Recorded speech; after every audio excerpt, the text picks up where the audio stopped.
NCP नेता प्रफुल्ल पटेले दलित परिवारों लीधी मुलाकात। पीड़ित परिवारों ने 2 लाख सहायनी करी जाहेरात। सतत बीजा दिवसे दलित कांड मुद्दे भड़क्यो दावानળ। दिल्हीमां बसपानो भाजप सामे विरोध। लखनऊमां बीएसपीनो उग्र प्रदर्शन। कांग्रेस उपाध्यक्ष राहुल गांधी लेशे दलित पीड़ितोनी मुलाकात। परिवारे कह्युं राजनीति नहीं, राहुल गांधी करे योग्य न्याय। राज्यभરમાં દલિતોના ઉગ્ર દેખાવો। અનેક સ્થળોએ તોડફોડ અને ચક્કાજામ। રાજ્યમાં વણસતી પરિસ્થિતિને કાબૂમાં લેવા 5 આઈપીએસ અધિકારીઓને સોંપાઈ જવાબદારી। સૌરાષ્ટ્રને કાબૂમાં લેવા કવાયત।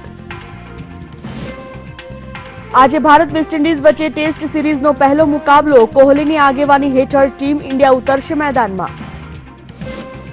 વીટીવી કેમ્પેઇન મંત્રીના રિપોર્ટ કાર્ડમાં આજે નીતિન પટેલની કામગીરીના લેખાજોખા। 3.5 વર્ષમાં કરેલી કામગીરીનો આપીશું ચિતાર।